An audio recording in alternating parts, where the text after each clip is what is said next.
Bien, hoy estaremos hablando de la influencia griega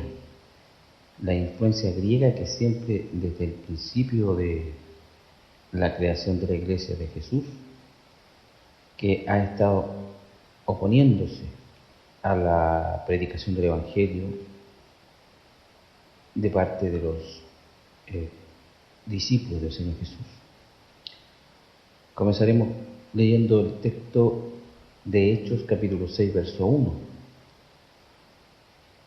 Y dice así: lea en el nombre de Jesús.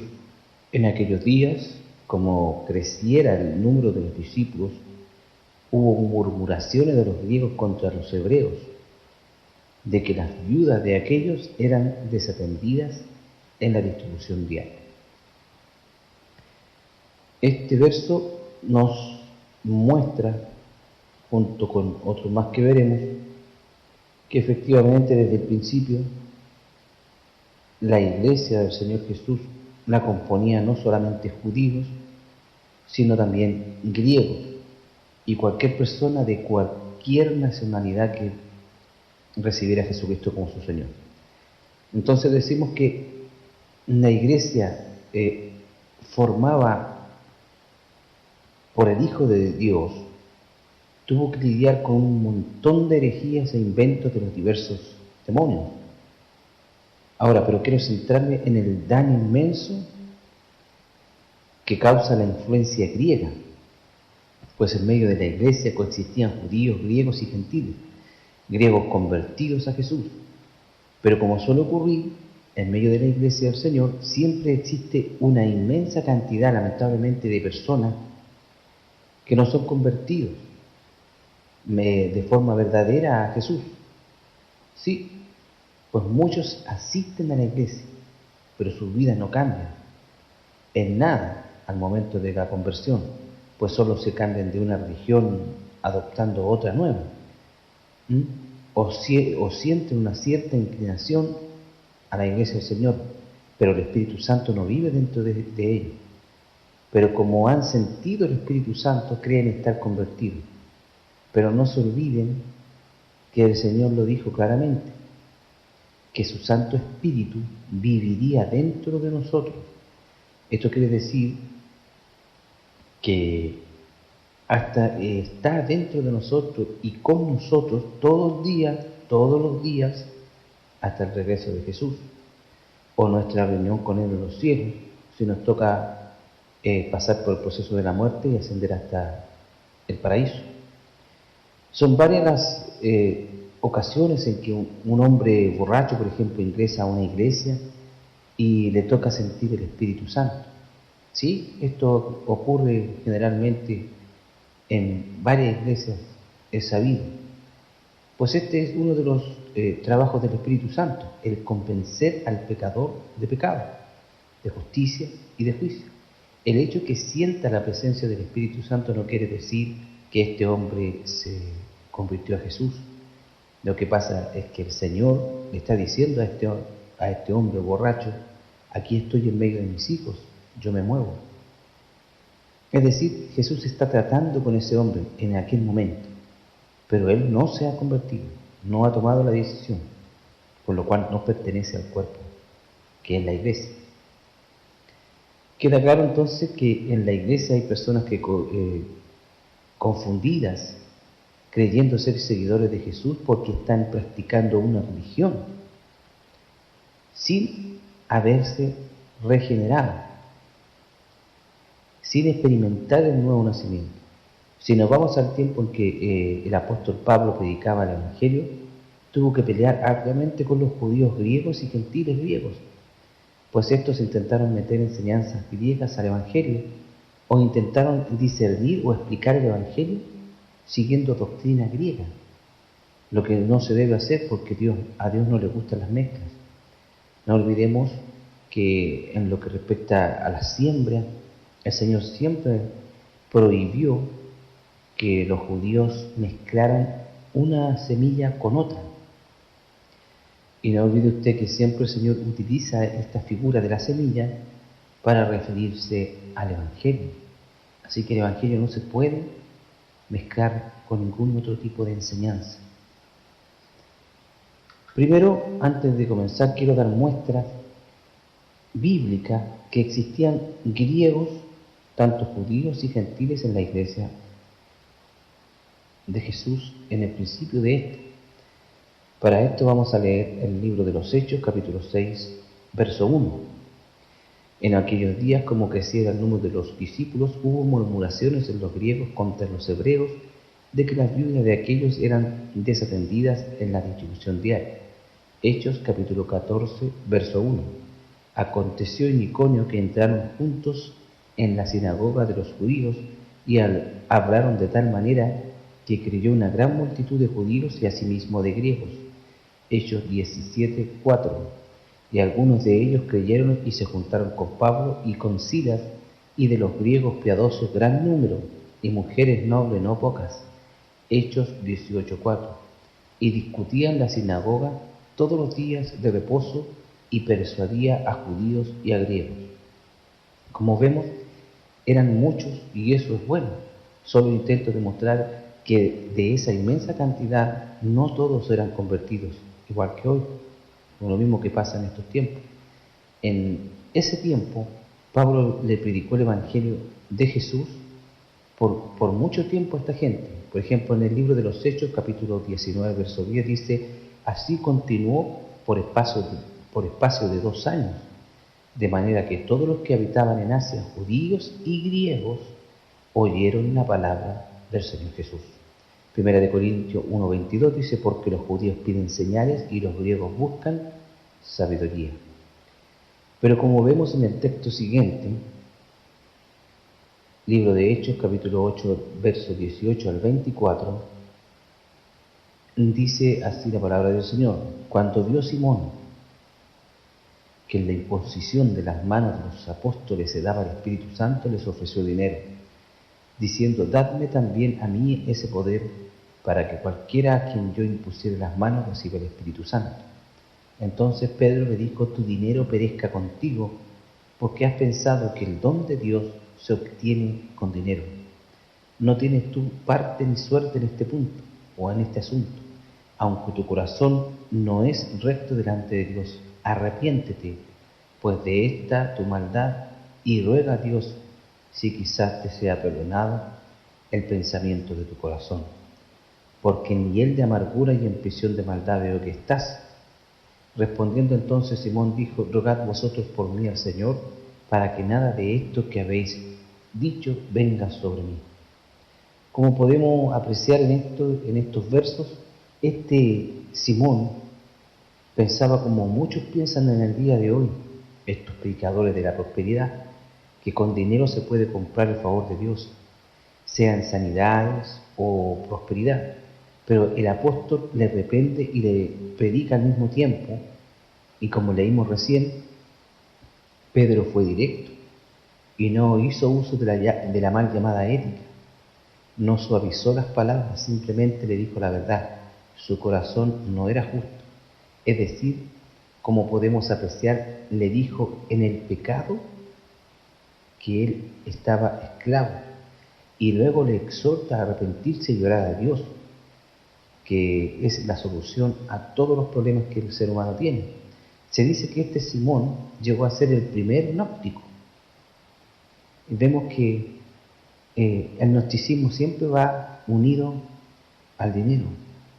Ahora, la influencia griega ha sido un estorbo al Evangelio de Jesús, como podemos apreciar desde el principio, no solo con este Simón, pero si revisamos el trabajo de Pablo en Atenas, por ejemplo, donde lidió con las enseñanzas griegas y peleó una batalla en contra de la idolatría, a mi gusto la más dura de aquel tiempo, pues en dicha sociedad se exaltaba el orgullo y los placeres carnales. Si vemos que como la ciudad estaba sumergida en la idolatría, era tanta la idolatría que había en estas ciudades, que incluso un hombre de ellos mismos, llamado Pretorio, escribió que era más fácil encontrar un Dios que un hombre en aquella ciudad. Pablo primeramente fue a los judíos griegos, a quienes les predicó el Evangelio en las mismas sinagogas, según el libro de Hechos, capítulo 17, verso 17, donde dice así que discutía en la sinagoga con los judíos y piadosos y en la plaza cada día con los que concurrían. Posteriormente se dirigió a los gentiles griegos, esto en la plaza, donde les predicaba el Evangelio y se enfrentó con grupos muy cohesionados y organizados. Estos grupos de filósofos griegos, los más conocidos y los que están nombrados en la Biblia, son los que vamos a usar, son los epicúreos y los estoicos. Tenemos que los epicúreos era una escuela bien conocida de materialistas ateos que enseñaban que el placer era el fin principal de la existencia humana, principio que los más racionales interpretaban en un sentido refinado, mientras que los sensuales lo explicaban en un sentido más tosco, más burdo. Y el otro grupo, llamado estoicos, esta era una escuela célebre de panteístas severos y altivos, cuyo principio era que el universo estaba bajo la ley de una férrea necesidad, el espíritu del cual se llamaba deidad, que una conformidad desapasionada de la voluntad humana a esta ley, inmovible por las circunstancias y los cambios externos, es la perfección de las virtudes, mientras que el sistema del estoicismo era en sí superior al epicúreo. Ambos los dos eran hostiles al Evangelio. Los dos enemigos con los que ha tenido siempre que contender el cristianismo son los dos principios dominantes de los epicúreos y de los estoicos: el placer y el orgullo de los unos, que decían que quiere decir este palabrero, el vocablo que significa juntador de semilla como un ave, se explica a uno que recoge y revende trozos de conocimiento, un charlatán, término general de escarnio para cualquier pretendido enseñador, predicador de nuevos dioses o demonios, pero en el sentido griego, no en el judaico, designado objeto de adoración porque les predicaba a Jesús y la resurrección de entre los muertos. Entonces vemos que estos dos grupos, veamos en la Biblia cómo fue esta batalla que tuvo que lidiar el apóstol. Dice desde el libro de los Hechos, capítulo 17, verso 18 en adelante: y algunos filósofos de los epicúreos y de los estoicos disputaban con él, y unos decían: ¿qué querrá decir este palabrero? Y otros parece que es un predicador de nuevos dioses, porque les predicaba el Evangelio de Jesús y de la resurrección. Y tomándole, le trajeron al Areópago diciendo: ¿podremos saber qué es esta nueva enseñanza de que hablas? Pues traes a nuestros oídos cosas extrañas, queremos pues saber qué quiere decir esto. Porque todos los atenienses y los extranjeros residentes allí en ninguna otra cosa se interesaban sino en decir o en oír algo nuevo. Entonces Pablo, puesto en pie en medio de la Areópago, dijo: varones atenienses, en todo observo que sois muy religiosos, porque pasando y mirando vuestro santuario, hallé también un altar en el cual estaba esta inscripción: al Dios no conocido, al que vosotros adoráis, pues sin conocerle es a quien yo os anuncio. El Dios que hizo el mundo, todas las cosas que hay en él, siendo Señor del cielo y de la tierra, no habita en templos hechos por manos humanas, ni es honrado por manos de hombre como si necesitase de algo, pues Él es quien da a todos vida y aliento a todas las cosas.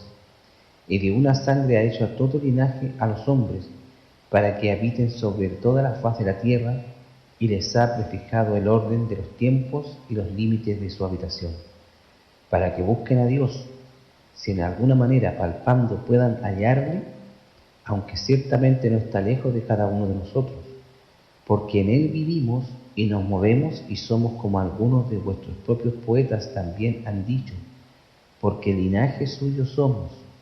Siendo pues linaje de Dios, No debemos pensar que la divinidad sea semejante al oro o plata o piedra o escultura de arte de imaginación de hombre.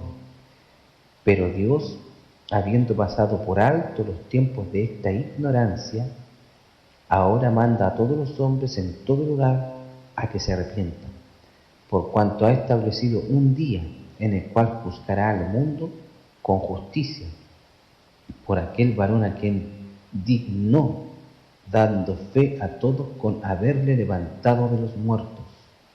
Pero cuando oyeron de lo de la resurrección de los muertos, unos se burlaban y otros decían, ya te oiremos acerca de esto otra vez. Y así Pablo salió de en medio de ellos, mas algunos creyeron juntándose con él, entre los cuales estaba uno llamado Dionisio el Areopagita y una mujer llamada Dámaris y otros con él. Bueno, se dan cuenta la palabra de Pablo enfrentándose a un grupo de gente no menor y que amaban la sabiduría y el conocimiento, por lo que debemos deducir que la mayoría de ellos eran orgullosos y pensaban que sabían todo. Por eso estaban ansiosos por escuchar algo nuevo. Pero el apóstol Pablo les trató de ignorantes en el verso 30 y no los estaban insultando, solo les decía la verdad. Pero hoy existen muchos cristianos que usan su llamada ética.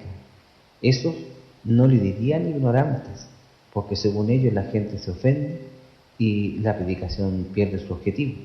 Pero si nos damos cuenta, los griegos no se ofendieron, siguieron escuchando. Luego les habla del día del juicio. Los maestros de la ética de hoy en día tampoco hablarían de esto porque según ellos la gente se asusta. Pero eso es lo que ellos dicen. Y para mí solo vale lo que dice la Biblia, y esta me dice que el apóstol Pablo, el gran apóstol Pablo, les habló del juicio final y de la resurrección de Jesús. Solo en ese momento la gente se marchó, pero dice la Biblia que la palabra de Dios no cae a tierra sin obtener lo que Dios quiere, porque el hombre solo habla y Dios es el que convence a los que serán salvos por medio de su Santo Espíritu. Como dice la Escritura, algunos creyeron y siguieron a Pablo para obtener más palabras sobre esto de lo que se le había predicado. De los griegos vienen los gnósticos, pero ¿quiénes son estos y qué enseñan? Ahora, se cree que el primero o uno de los primeros gnósticos fue Simón, del que hablamos nosotros recién hace un rato, el llamado hechicero. Este era un hechicero conocido como Simón el Mago. Sus artificios habían fascinado de tal manera a los samaritanos que decían de él que era el gran poder de Dios. Simón recibió aparentemente el evangelio predicado por Felipe e incluso fue bautizado, habiendo querido comprar con dinero el privilegio de otorgar el Espíritu Santo a quien quisiera mediante la imposición de manos. El mago sufrió una severa represión. Pedro le reprochó el estar falto de rectitud y de hallarse atado por la iniquidad. Le exhortó a arrepentirse y a orar directamente al Señor para obtener su perdón. Simón no se revolvió contra la palabra del apóstol, sino que le suplicó que intercediera en su favor, según el libro de los Hechos, en el capítulo 8, verso del 9 al 24. A pesar de ello, no sabemos si se arrepintió de una manera genuina. De su nombre se ha derivado el término simonía. Esto es, quiere decir, el tráfico en cosas santas por interés lucrativo. O sea, podríamos decir que esos predicadores de la prosperidad practican la simonía, porque estos se llenan de dinero con cosas sacas. Ahora, los gnósticos vienen del griego gnosis, que significa conocimiento revelado. Es un movimiento religioso, esotérico, que floreció durante el siglo II y III y supuso un desafío para la cristianidad ortodoxa. La mayoría de las sectas gnósticas profesaban el cristianismo. ¿Te das cuenta tú cómo se van uniendo al cristianismo? pero sus creencias eran totalmente diferentes de las de la mayoría de los cristianos de los primeros tiempos. Para sus seguidores, el gnosticismo prometía un conocimiento secreto del reino divino. Ellos decían que chispas o semillas del ser divino cayeron desde este reino trascendental hasta el universo material, que es malo en su totalidad, y fueron encarceladas en los cuerpos humanos. El conocimiento podría volver a despertar a esos elementos divinos que de este modo volvería a su propia casa en el reino espiritual.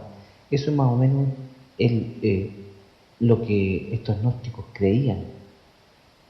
¿Te das cuenta? Que no tiene nada que ver con lo que dice la Biblia. En pocas palabras, estos negaban la enseñanza de la Biblia. No importa de qué forma, lo que importa es que los negaban, o lo cambiaban, le quitaban o le agregaban. Y el único que puede hacer eso con su palabra es Dios. Y no lo hará porque Él corre para poner por obra su palabra. Hermanos, el diablo siempre ha querido destruir la Biblia y ha usado a los griegos y a su gnosticismo, a su mitología y a su idolatría y concupiscencia carnal con los placeres para ello. Los griegos sacaron, por ejemplo, literatura como los evangelios, apócrifos. Veamos cuáles son o a qué se les llama evangelios apócrifos o literatura apócrifa. Los apócrifos del Nuevo Testamento viene del griego oculto, título que hace referencia a más de 100 libros escritos por autores cristianos entre los siglos II y los siglos IV después de Cristo. Estos libros poseen dos características en común. La primera, en general, su estilo se asemeja al de las escrituras del Nuevo Testamento, pudiendo clasificarse a muchos de ellos dentro de la categoría literaria de los evangelios, de Hechos, Epístolas y Apocalipsis. Y la segunda, no pertenecen al canon del Nuevo Testamento ni a los escritos de los padres de la Iglesia reconocidos. En pocas palabras, los apócrifos son libros que no tienen la inspiración del Espíritu Santo, y estos tienen un origen griego, imagínense.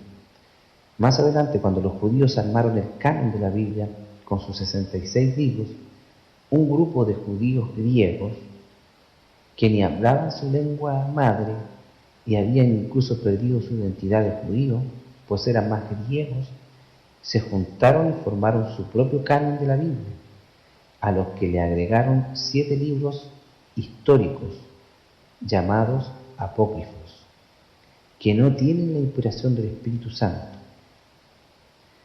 Pero con el pasar del tiempo, los gnósticos siguen existiendo y se hacen llamar incluso cristianos, otros agnósticos cristianos, que fácilmente son detectables, pero los agnósticos se metieron en la iglesia y hoy son muy populares y tienen un evangelio llamado prosperidad. ¿Sí? Yo mismo, hermano, una vez escuché a un pastor muy conocido en este país, que en una de sus predicaciones estaba predicando en contra de los gnósticos. Este hombre o es ignorante o es mentiroso, una de dos.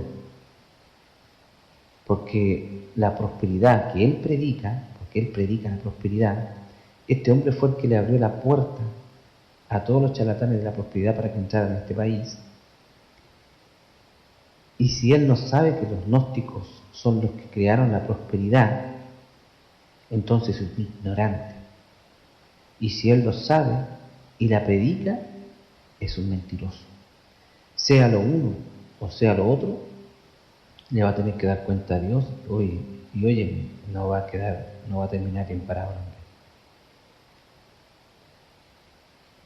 Bueno, es decir, él ignora que lo que predica es lo que nosotros llamamos prosperidad, es gnosticismo puro. Pero veamos el presente documento que quiero presentarles y que es bastante extenso, y voy a tratar de resumirlo lo más que pueda. Es un documento que es muy bueno, habla sobre el origen del movimiento de la prosperidad o el reino de Dios. Muy bueno. Trataré de hacerlo rápido y directo. Y dice así: el movimiento de la prosperidad tiene sus raíces en una secta pagana llamada del gnosticismo, que realizó con la cristiandad durante los 3 primeros siglos de la era cristiana. Existieron varias sectas gnósticas. Todas sostenían una forma de dualismo que enseñaba que lo material era malo y que lo espiritual era bueno. Sin embargo, la Biblia enseña que Dios creó ambas cosas, tanto lo material como lo espiritual, y a ambas Dios le llamó bueno. Algunos gnósticos enseñaban que había 2 dioses, uno malo que gobernaba la dimensión material y uno bueno por encima de la dimensión espiritual. Todos, sin embargo, sostenían que entre las 2 dimensiones existía una serie de leyes espirituales que permitían controlar ambos reinos. Fijémonos bien, cierto grupo de gnósticos, según ellos espiritualmente superiores, se creían dotados con una gnosis especial o conocimiento por revelación que le permitía aprender a manipular estas leyes místicas para su beneficio, incluso para controlar sus propios destinos espirituales. Una de las metas de los gnósticos era alcanzar la divinidad y convertirse en una especie de pequeño Dios creativo. Esto debía acontecer liberando el espíritu del reino material a través del conocimiento especial de las fuerzas místicas que gobiernan el universo. Ireneo, uno de los padres del 3er siglo que combatió el gnosticismo en su libro llamado En contra de la herejía, hace el siguiente comentario acerca del orgullo espiritual característico de los gnósticos. Ellos se consideran a sí mismos tan maduros que nadie se les puede comparar en la grandeza de su conocimiento, ni siquiera Pedro o Pablo, ni cualquiera de los otros apóstoles. Ireneo añade que tal persona se infla tanto que camina pavoneándose con los semblantes despreciativos y de aire pomposo en su orgullo. Nosotros hemos visto cómo estos predicadores de la prosperidad sienten ese gran orgullo. Los paralelos entre el gnosticismo antiguo y el movimiento de la prosperidad son muy impactantes para ser ignorados. Pero ¿cómo se transportó el gnosticismo al siglo XX? Esta información estamos profundamente agradecidos y en deuda con la hermana Judith Mata, autora de la palabra La respuesta cristiana a las herejías gnósticas carismáticas. Judith es la experta más notable en los Estados Unidos en lo que tiene que ver con el origen gnóstico del movimiento Palabra de Fe. Ella se graduó en el Seminario Teológico de Talbot y fue una estudiante de primera clase. Indica Judith que en el año 1875 Mary Baker Eddy publicó Ciencia y Salud, produciéndose el lanzamiento de la secta Ciencia Cristiana o Ciencia de la Mente. La primera iglesia de la ciencia cristiana fue fundada en Boston en el año 1879. Eddy había adaptado muchos de los primeros conceptos gnósticos en sus escritos, que incluían la negación de la realidad de la enfermedad y de la materia. Uno de los primeros convertidos a la ciencia cristiana y miembro de la Iglesia Madre desde el 1903 hasta su muerte en el 1908 fue el Dr. C.W. Emerson. Este fundó a fin de siglo una escuela preparatoria para jóvenes en Boston llamada Escuela Emerson de Oratoria. Uno de los primeros estudiantes de esta escuela de Emerson fue un joven de nombre E.W. Kenyon, que recogió algunos de los conceptos gnósticos y más tarde los incorporó en sus propios escritos. Kenyon murió en el año 1948, pero la mayoría o la antorcha gnóstica no murió con él, sino que fue tomada por otro joven y entusiasta predicador hambriento de lo sobrenatural de nombre Kenneth Hagin, el reconocido líder del movimiento Palabra de Fe. Hagin alababa a Kenyon en uno de sus primeros libros, El nombre de Jesús, declarando abiertamente la fuente que le influía o le hacía influencia. Posteriormente, Hagin pasó estas enseñanzas a Kenneth Copeland. A través de Copeland fueron a Charles Capps, Jerry Shea y otros. En el año 1972, T.L. Osborne también expresó su profunda deuda a Kenyon en una carta a la nieta de este en la que lo llamaba apóstol. Ahí tú puedes ver cómo se fueron creando estos tipos. Los términos palabra de fe y conocimiento por revelación encuentran su origen en los libros de Kenyon. Muchos de los que él escribió suena edificante y exalta el poder y señorío de Cristo. Desafortunadamente las herejías están mezcladas con estos aspectos debido sin ninguna duda a la influencia de su mentor, Mary Baker Eddy, de la Sexta Ciencia Cristiana. Su folleto, Dos formas de conocimiento, es especialmente peligroso en su sutileza. Kenyon, hombre de temperamento superamente místico, cae en la usual trampa gnóstica de emplear la razón para negar la validez de ella.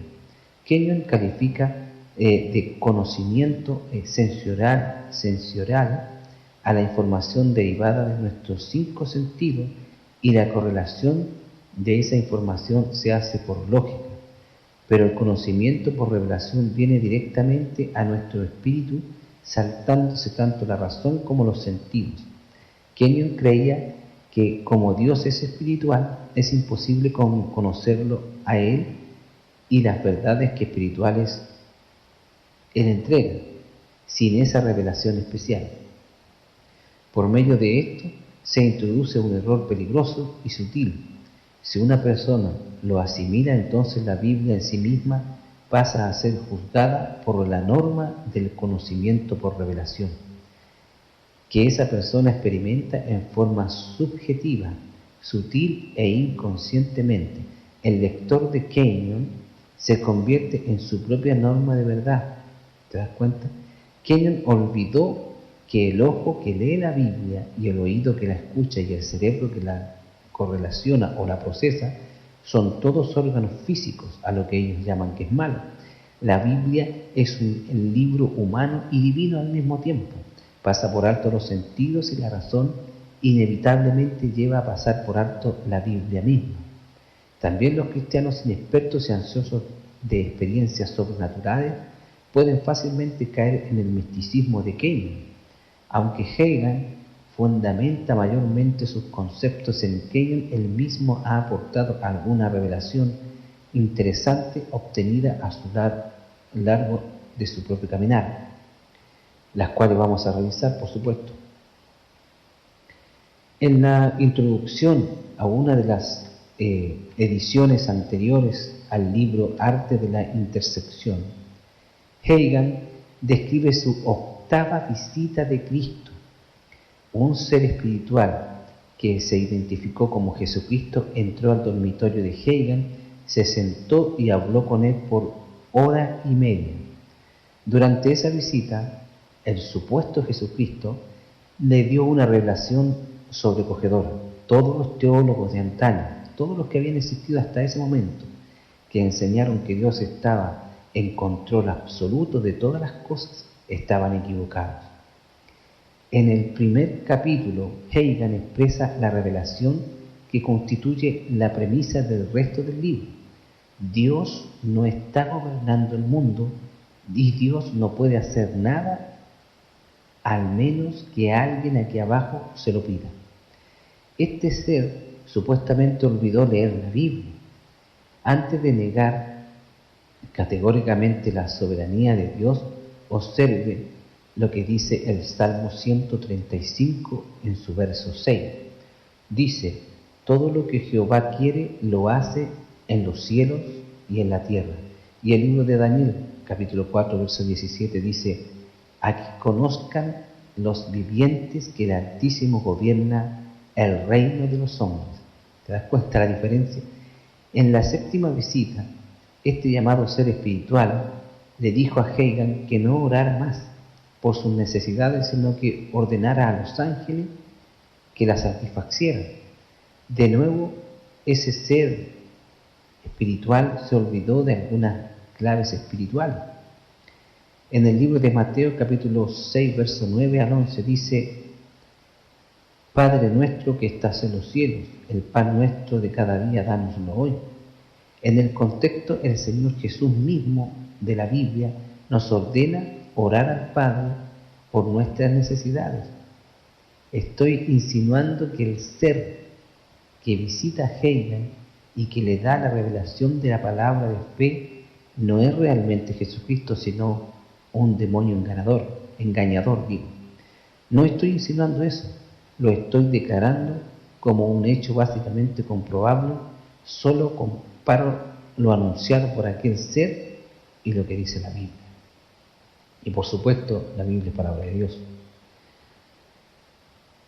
¿Cómo entraron estas enseñanzas al movimiento carismático? El movimiento carismático echa raíces en la década de los 60 y 70 del siglo pasado. A veces se le denomina también neopentecostalismo.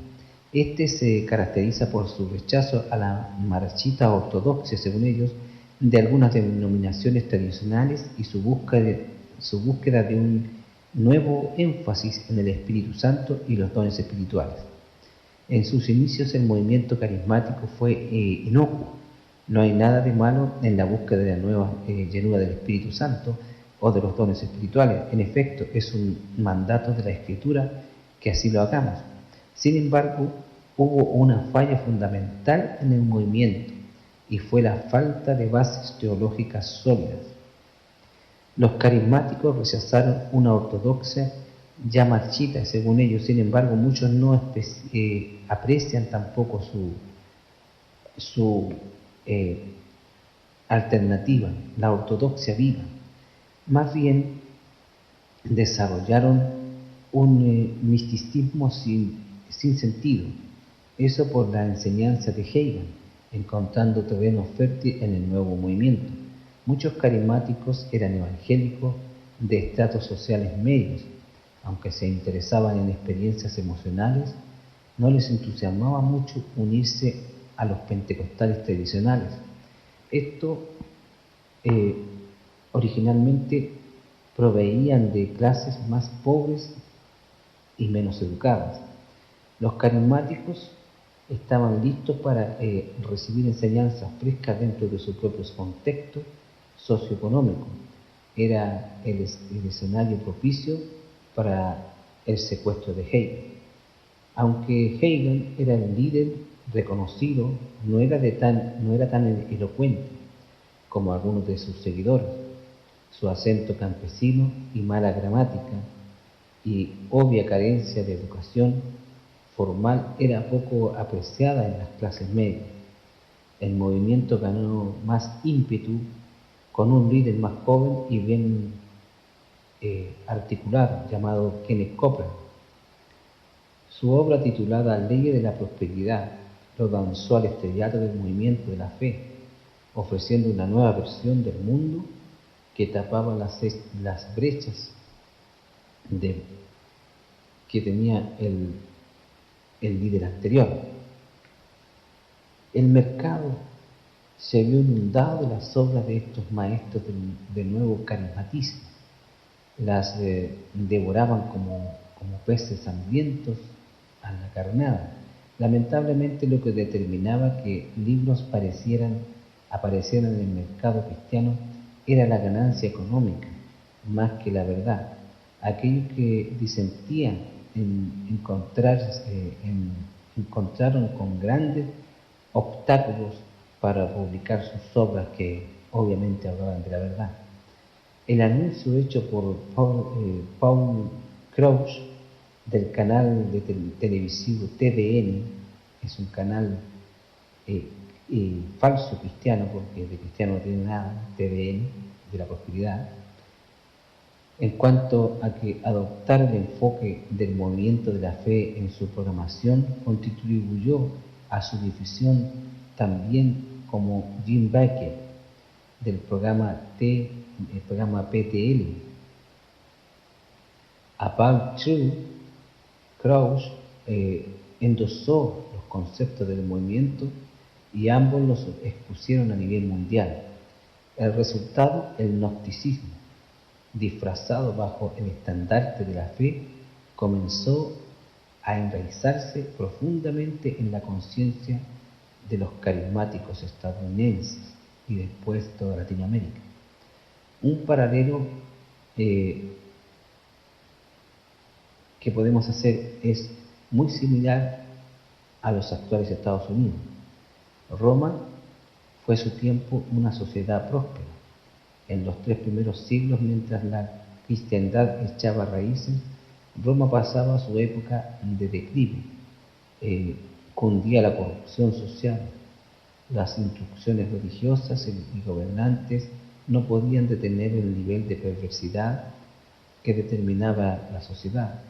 La cultura parecía incapaz de recuperar su sentido de poder, dominio de antes, y la población sufría saturada de una inseguridad sutil pero generalizada. En el campo de batalla ahora les costaba más derrotar a los enemigos, pequeños, que lo que antes le había tomado triunfar sobre grandes oponentes. Lo mismo se ve hoy en día en las naciones americanas. Las clases medias y altas de cualquier sociedad antigua y moderna están acostumbradas a tener el control de sus propias vidas. Sin embargo, cuando las condiciones sociales se vuelven inseguras, se pierde el optimismo ante el futuro y se siente la pérdida de control. Así se prepara el suelo para que las raíces del gnosticismo se produzcan. Este tipo de condiciones genera crisis psicológica. Los cristianos de Estados Unidos están sujetos a presiones similares. Su dilema es cómo experimentar los consuelos del Evangelio y a la vez mantener el control el cual estaban acostumbrados a tener. Igual que sucedió en la antigua Roma, la condición de los Estados Unidos es tan fértil para un movimiento pseudo-cristiano de tipo gnóstico, como la palabra de fe. La esencia de su mensaje es una religión que le da a la gente una sensación de control dentro de su propia realidad.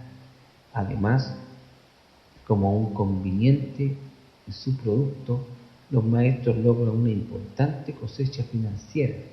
La clase media y medio alta tiene recursos para gastar y responden bien a la retórica positiva y a las revelaciones nuevas, y todos felices, excepto Dios. La influencia del movimiento de la prosperidad ha sido en parte cortada por 3 factores. Primero, las Asambleas de Dios de los Estados Unidos, denominación pentecostal más importante e influyente a nivel mundial, repudian las enseñanzas de la palabra de fe por medio de un documento oficial. A esto también se unen otras iglesias. Bueno, eso más o menos es el documento que podemos ofrecer en este momento, donde vemos cómo creció este movimiento de los gnósticos y cómo vemos también cómo esta gente, estas ideas del gnosticismo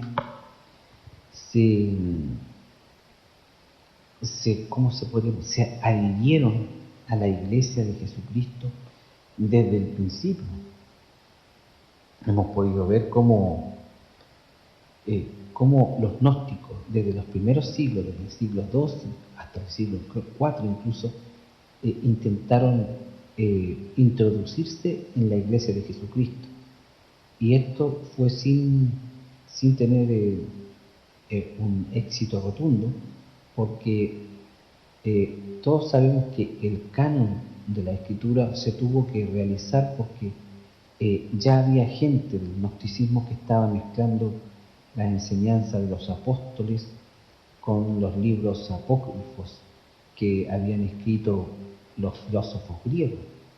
Justamente por esas herejías que los gnósticos querían introducir en la iglesia del Señor Jesús, fue que los judíos se vieron en la obligación de redactar el canon oficial, el canon verdadero, el primer canon, donde demostraron que enfáticamente solo existen 66 libros que tienen inspiración divina, al que nosotros llamamos la Biblia. Y vemos cómo después incluso los griegos, algunos griegos judíos que ya ni siquiera eran judíos porque habían perdido. Una cosa, hermano, es ser judío y la otra es ser judío verdadero. Hay judíos, hermanos, que son católicos. Imagínate, judío idólatra. Entonces es judío de nombre, hermano, pero un verdadero judío no es idólatra. Un verdadero judío se guía por la Biblia, no se guía ni por el Corán, ni por ningún otro libro.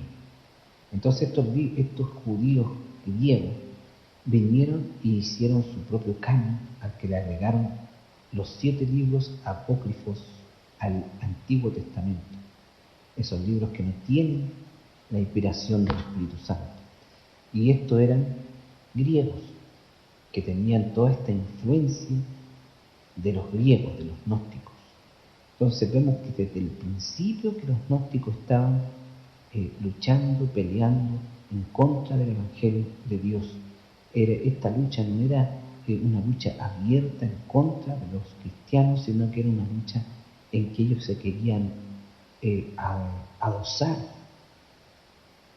a la enseñanza bíblica, y no lo lograron hasta este último tiempo, en que hemos podido ver cómo se fueron metiendo de partida. Hoy en día incluso hay movimientos que se llaman gnosticismo cristiano. El gnosticismo cristiano no existe, hermano. El gnosticismo no tiene nada que ver con la enseñanza de Cristo. Entonces no puede haber un grupo de gente que se llame gnosticista cristiano. No puede existir esto. Sería como decir budistas cristianos. No se puede, porque el budismo es una cosa y el cristianismo es otra. Mañana van a decir satanismo cristiano.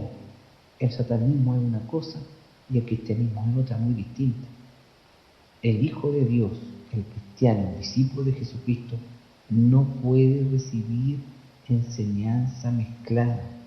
La única enseñanza que un cristiano, un seguidor de Jesucristo, estudia, lee, predica, enseña y pone por obra en su vida entera es el Evangelio de Jesucristo, es la Biblia y nada más. El Evangelio no se puede mezclar ni con el budismo, ni con el panteísmo, ni con el gnosticismo, ni con el humanismo, ni se puede mezclar ni siquiera con la psiquiatría, como están haciendo algunos. Solamente la palabra de Dios es completa, hermano, porque es palabra de Dios. Todas las demás ideas son ideas de hombres mezcladas con enseñanzas de demonios. Es tan claro como eso. Por eso que el Señor en su palabra, la Biblia, enseñó a su pueblo escogido, los judíos, desde el principio, que en la siembra no deberían usar semilla mezclada. Dios le prohibió siempre a su pueblo mezclar la semilla, y nosotros sabemos que la semilla ha sido utilizada frecuentemente en la Biblia y comparada con el Evangelio de Jesucristo.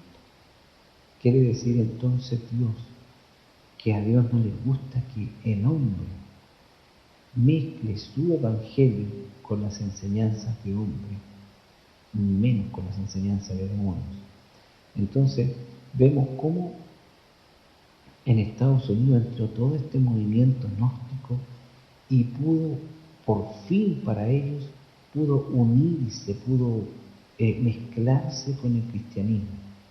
Y esto lo lograron en los Estados Unidos y, por supuesto, aquellos pastores a los que les gusta la platita, cuando vieron que adoptando esa forma de predicar, usando esa mezcla de gnosticismo con cristianismo, ellos iban a obtener grandes ganancias en dólares, se volvieron locos, hermano. Empezaron a poner programas en la televisión, empezaron a llenarse de dinero, se hicieron multimillonarios prácticamente, y después empezaron a mandar a sus emisarios a Centroamérica y a Sudamérica. Y hoy estamos llenos de estos locos que se dicen evangélicos, que no son evangélicos, sino que son gnósticos, que andan predicando la prosperidad. Como aquel pastor que yo escuché en su radio y en su predicación él predicaba en contra del gnosticismo. Pobrecito de él. Ni siquiera sabe que lo que está predicando él, que es la prosperidad, es el gnosticismo puro. O como dije anteriormente, o lo sabe y está mintiendo, o no lo sabe y es un ignorante. Pobre de él en los dos casos, pobrecito de él. Entonces hemos visto, hermano, cómo la influencia griega ha hecho un daño pero tremendo, tremendo al Evangelio del Señor Jesucristo. No puede existir un evangélico, un cristiano, un seguidor de Jesús verdadero, que pierda el tiempo defendiendo la enseñanza de los gnósticos o de los llamados predicadores de la prosperidad. Porque está más que comprobado, ¿no? Esto no es que a mí me dijeron, que yo supe, no es un rumor. Los documentos están ahí, usted puede buscarlos. Busque en Google y ponga origen de la predicación de la prosperidad. Y le van a salir no uno, sino que un montón de documentos distintos donde va demostrándole a usted, como lo hemos hecho en este estudio, cómo los gnósticos se adhirieron a gente que decía ser evangélica, cómo se introdujeron encubiertamente y mezclaron enseñanzas gnósticas disfrazadas de evangelio. Y ha nacido esta gran inmensa cantidad de gente que hoy en día se dice evangélica, que realmente no es evangélica, son gnósticos, jugando a ser evangélicos, que lamentablemente tienen inundado todo lo que es el ámbito de la televisión. Hay una cadena completa llamada TVN que tiene programas supuestamente cristianos las 24 horas del día, y toda la gente que sale ahí, hermano, son gnósticos disfrazados de evangélicos. Esa gente no son hijos de Dios, no son seguidores de Jesucristo, porque no están siguiendo la Biblia, están pasando a llevar la Biblia, utilizan ciertas partes de la Biblia para captar gente que no conoce la Biblia, y se están haciendo ricos, y usted ve que hablan como nosotros, predican como nosotros, quieren ser como nosotros, pero no son de nosotros. Y en todos los países pasa igual. Y usted cada vez que va a un canal de televisión y ve un programa que se está transmitiendo de supuestos cristianos, resulta que son gente que predica la prosperidad. Y por todos lados ve y usted dice, bueno, y los que son de nosotros, ¿cuándo van a salir en la televisión? Hoy en día, gracias a Dios, bendito sea su nombre, el Señor ha levantado a grandes predicadores del Evangelio verdadero, como lo son David Diamond, como Antonio Blaine, como Marco Morales Chávez, de acá de Chile, como Gigi Ávila, que fue en su tiempo, ¿entiende usted? Pero hoy en día solamente, hace poco, eh, eh, antes de que aparecieran estos varones, eh, prácticamente uno por donde miraba, todos andaban en la misma predicando este asunto de la prosperidad. Lamentablemente somos los menos, los que creemos en el Evangelio verdadero y legítimo. Somos en número bastante inferiores a toda esta multitud enorme que predica la prosperidad. Pero el asunto es que siempre los que son menos son los que son de Dios. Y las grandes multitudes siempre resultan ser gente extraviada y perdida. No olvidemos, hermanos, si recordamos el ministerio de Jesucristo, nosotros podemos ver, si sacamos cuentas, cuando el Señor le dio de comer a los 5.000 y después le dio de comer a otros 4.000 más, fueron 12 multitudes distintas que sumándolas hacían 9.000 personas. Y eso solamente en aquel tiempo solamente se contaba a los hombres, no se contaba a las mujeres. Así que nosotros sabemos que en una multitud siempre suele ocurrir que hay más mujeres que hombres. Pero si incluso nosotros doblamos solamente la cantidad, si eran 9.000 hombres, y ponemos un hombre por cada mujer, tendríamos que eran una multitud de más de 18.000 personas. Una multitud de más de 18.000 personas que habían escuchado a Jesucristo su predicar y que incluso comieron del pan que Dios y del pez que Dios les dio y seguían hacia Jesús en ese momento. Mira, más de 18.000 personas, entre hombres y mujeres. 18.000 personas. ¿Te das cuenta? De esos 18.000 personas, ¿cuántas de ellas eran realmente gente que creía que Jesús era Dios? Eran las mínimas. Si nos vamos un tiempo hacia adelante, cuando el Señor estaba siendo juzgado en ese juicio político y satánico que le hicieron, ¿dónde estaban las 18.000 personas que habían comido de la mano de Jesús? En ninguna parte. ¿Te das cuenta? ¿Dónde estaban esos 18.000 personas, entre hombres y mujeres, que habían estado escuchando al Señor Jesucristo y comieron del pan y de los peces que Él les repartió? ¿Cuántos de esos estaban en el tiempo de Pentecostés? En el día de Pentecostés donde nació la iglesia. ¿Cuántos habían ahí? 120.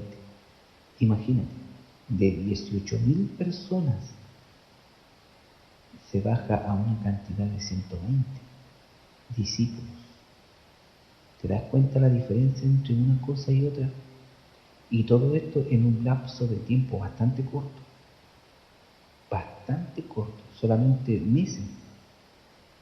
Tal vez un año o más de un año, pero una cantidad de tiempo bastante corta. Esto es relativamente importante, porque si nosotros tomamos esa suma que hemos hecho de 18.000 para bajar a 120, imagínate, 18.000 personas, y resulta que en el día de Pentecostés solamente había 120. Entonces, si tú sacas la cuenta de tu país, de todos los que dicen ser cristianos en tu país, en este país dicen que en Chile hay aproximadamente 2,5 millones. Otros dicen por ahí que 3 millones de personas que son evangélicos. De los 17 millones de personas que tiene el país, 3 millones son evangélicos, se declaran evangélicos. Pero si a esos 3 millones nosotros le sacamos, quedarían solamente, podríamos decir que 260.000, 270.000 personas realmente son hijos de Dios. ¿Te das cuenta? Fíjate bien la diferencia que hay entre una cosa y la otra. Hay un dicho que no sale de la Biblia, es un dicho mundano, que dice que no todo lo que brilla es oro. Ese dicho también se puede aplicar a esto. No todo el que dice ser cristiano es un seguidor de Jesucristo. Una cosa es ser seguidor de Jesús y la otra es decir que es cristiano. Hay una diferencia muy grande. La influencia griega, hemos visto lo malo de la influencia griega en la vida del ser humano. Que el Señor Jesucristo les bendiga, hermanos, y nos encontraremos en otra oportunidad.